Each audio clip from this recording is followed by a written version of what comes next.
Welcome back to my channel. आज की video में हम जानेंगे इनकम टैक्स इंस्पेक्टर की जॉब प्रोफाइल के बारे में। आज की वीडियो में हम जानेंगे कि कितने टाइम बाद होता है प्रमोशन इस पोस्ट में और ट्रांसफ़र कब होता है आपका इनकम टैक्स इंस्पेक्टर में। और सपोज आज आपका रिजल्ट आ जाए तो कितने टाइम पीरियड बाद हो जाता है ज्वाइनिंग, क्योंकि ज्वाइनिंग एक बहुत बड़ा क्राइटेरिया होता है कि और लोग चाहते हैं कि बहुत जल्दी से जल्दी ज्वाइनिंग हो जाए। ये सब आस्पेक्ट्स हम कवर करेंगे आज की वीडियो में। तो अगर आपको वीडियो इन्फॉर्मेटिव लगेगी तो प्लीज़ वीडियो को लाइक कीजिएगा और चैनल को सब्सक्राइब कीजिएगा। तो चलिए शुरू करते हैं वीडियो को और हम डिस्कस करते हैं कि कितने टाइम बाद ज्वाइनिंग हो जाती है। जी हाँ, ज्वाइनिंग की अगर हम बात करें तो 4 to 5 मंथ्स मैक्स जी हाँ, मैक्स टू मैक्स आपका जो है 4 to 5 मंथ्स के अंदर ज्वाइनिंग हो जाती है और सारी कमिश्नरेट की। जी हाँ, जैसा कि हम सब जानते हैं कि टोटल 19 कमिश्नरेट हैं ऑल ओवर इंडिया। तो अगर सारी की बात की जाए, एवरेज लिया जाए तो 4 से 5 मंथ के अंदर पूरा कमिश्नरेट, हर एक कमिश्नरेट में आपकी ज्वाइनिंग हो जाएगी एज इनकम टैक्स इंस्पेक्टर। अब बात आती है आपकी प्रमोशन की। प्रमोशन की सबसे बड़ा क्राइटेरिया होता है, अगर आप कोई भी पोस्ट ज्वाइन करते हैं तो प्रमोशन के लिए आपको पहले तो ज्वाइन कर रहे हैं आप 4600 ग्रेड पे की पोस्ट पे, और ये है इनकम टैक्स इंस्पेक्टर की ग्रुप सी की पोस्ट। जी हाँ, आपने सही सुना, इनकम टैक्स इंस्पेक्टर की ग्रुप सी की पोस्ट होती है।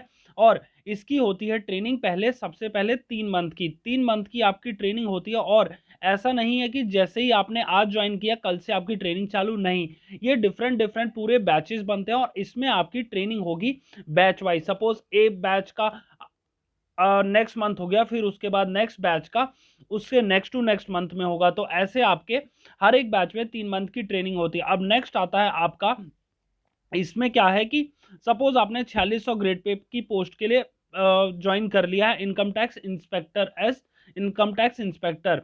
अब आपको एक पेपर क्वालिफाई करना होता है। ये पेपर जो होता है कंफर्मेशन का पेपर होता है और ये हर साल होता है।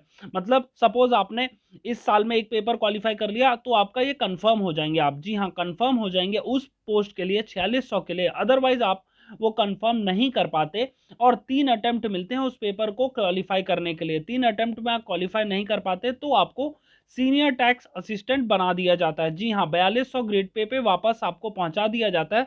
मतलब क्या, आपने ज्वाइन किया 4600 लेकिन आपको सीनियर टैक्स असिस्टेंट बना दिया गया। क्यों? क्योंकि अब वो कंफर्मेशन वाला पेपर ज्वाइन नहीं कर पाए। अब बात हो गई, सपोज आपने क्वालिफाई कर लिया, एक साल के अंदर वो हर एक साल पेपर होता है तो आप क्वालिफाई कर लिए हैं। अब नेक्स्ट प्रमोशन होगा आपका 4800 ग्रेड पे। जी हाँ, 4800 ग्रेड पे आपका प्रमोशन होगा जिसमें आप कहलाए जाएंगे इनकम टैक्स ऑफिसर। जी हाँ, इनकम टैक्स ऑफिसर कहलाए जाएंगे। और कितने टाइम पीरियड बाद? 3 इयर्स तो मिनिमम है ही। मतलब इनकम टैक्स इंस्पेक्टर की सर्विस में आपको कम से कम 3 इयर्स सर्व करना होगा। और अगर आपकी वैकेंसी आपकी कैटेगरी में आएगी तो आप 4800 ग्रेड पे ऑटोमेटिकली प्रमोट हो जाएंगे। और ये जो 4800 ग्रेड पे की पोस्ट है जिसको हम इनकम टैक्स ऑफिसर कहते हैं, ये ग्रुप बी की पोस्ट है और गेजेटेड पोस्ट है। 4800 जो है ग्रुप बी है और गेजेटेड पोस्ट है इन इनकम टैक्स ऑफिस। अब उसके बाद हम बात करते हैं 5400। 4800 सपोज आज की डेट में आप बन गए 15 जनवरी 2023 में, तो इसके 4 साल ऑटोमेटिकली, जी हाँ, 4 साल ऑटोमेटिकली बाद आप 5400 नॉन फंक्शनल पे अपने आप अपग्रेड हो जाएंगे। मतलब क्या है, आप 15 जनवरी 27 में ऑटोमेटिकली 5400 पे अपग्रेड हो जाएंगे। और नेक्स्ट आपका, अब आप कमिश्नर, क्योंकि कमिश्नर बहुत बड़ी पोस्ट होती है और उसकी पावर भी बहुत होती है, assistant commissioner of income tax, उसके लिए आप जो फंक्शनल कहला होगा वो 5400 ही, लेकिन 10 से 12 साल बाद। जी हाँ, 10 से 12 साल बाद वैसे हो गया और 3 साल ये हो गया। मतलब आप मान के चलिए 15 साल में आप अगर इंस्पेक्टर बनते हैं तो इनकम टैक्स असिस्टेंट कमिश्नर बनने में आपको 15 साल लग जाएंगे। और 15 साल की और पावर्स बहुत होती हैं असिस्टेंट कमिश्नर की, आपकी जो है असेसमेंट में और अब डिफरेंट डिफरेंट जोन्स में।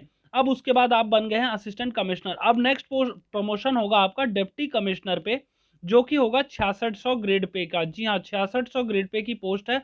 और नेक्स्ट आपका कितना टाइम बाद बन जाते हैं असिस्टेंट कमिश्नर के बाद? 3 से 4 साल बाद आप ऑटोमेटिकली असिस्टेंट कमिश्नर के बाद डिप्टी कमिश्नर बन जाते हैं। अब नेक्स्ट है आपका एडिशनल कमिश्नर। एडिशनल कमिश्नर में आप, अगर आपने डिप्टी कमिश्नर 3 to 4 ईयर सर्व कर लिया तो आप एडिशनल कमिश्नर बन जाते हैं, जो कि है 7600 ग्रेड पे की पोस्ट।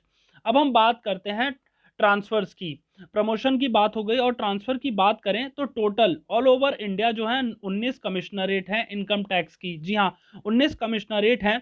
और कई बार क्या होता है, ये जो जोन्स हैं 19 कमिश्नरेट जोन्स जो हैं, एक जोन में 3 से 4 स्टेट भी होते हैं। जी हाँ, 3 से 4 स्टेट लाइक चंडीगढ़, आपका हरियाणा, पंजाब और हिमाचल, ये एक स्टेट में हो, ये एक जोन में हो गया और फिर नेक्स्ट हो गया। लेकिन दो जोन्स ऐसे हैं जिसमें दो ही स्पेसिफिक सिटीज हैं, जो कि हैं आपकी दिल्ली और मुंबई। इन दोनों में क्या है, सिर्फ आपका ये दोनों सिटीज हैं और ये दोनों कमिश्नरेट आपके, अगर सपोज किसी का दिल्ली में पोस्टिंग होती है तो वो मुंबई में ही हमेशा रहेगा या फिर दिल्ली में ही हमेशा रहेगा। अब हम बात करते हैं ट्रांसफर की। ट्रांसफर की बात की जाए तो 3 साल, हर 3 साल पे आपका ट्रांसफर होता है इंटर जोन में। मतलब सपोज आपकी दिल्ली पोस्टिंग हुई है, हर 3 साल में आपको सेंसिटिव और नॉन सेंसिटिव इन दोनों पोस्ट में आपको ट्रांसफर किया जाता है। लेकिन अगर आप 5400 पे हैं, सपोज आप असिस्टेंट कमिश्नर बन गए इनकम टैक्स के, और अगर आप असिस्टेंट कमिश्नर बन गए हैं जो कि 5400 की ग्रेड पे की पोस्ट है, तो आपका जोन भी चेंज हो जाएगा। जी हाँ, सपोज आपने दिल्ली जोन लिया है तो आपको चंडीगढ़ जोन भी भेजा जा सकता है, जो कि होगा 5400 ग्रेड पे। अब हम बात करते हैं मेरिट्स और डीमेरिट्स की। मेरिट्स की भी बात की जाए, जो कि सबसे हिडन बेनिफिट जो कोई भी नहीं बताता, आपको एक 30 लीटर पेट्रोल, जी हाँ, जो भी मार्केट प्राइस है पेट्रोल का, उसका 30 लीटर आपको पैसे मिलते हैं कि आप अगर सपोज ऑफिशियल वर्क और या फिर नॉन ऑफिशियल वर्क, उसमें उस पैसे का इस्तेमाल कर सकते हैं। और ये जो 30 लीटर्स पेट्रोल है आपको पर मंथ मिलता है। पर मंथ आपको इतने चार्जेस में आपके डायरेक्ट बैंक अकाउंट में ट्रांसफर हो जाता है।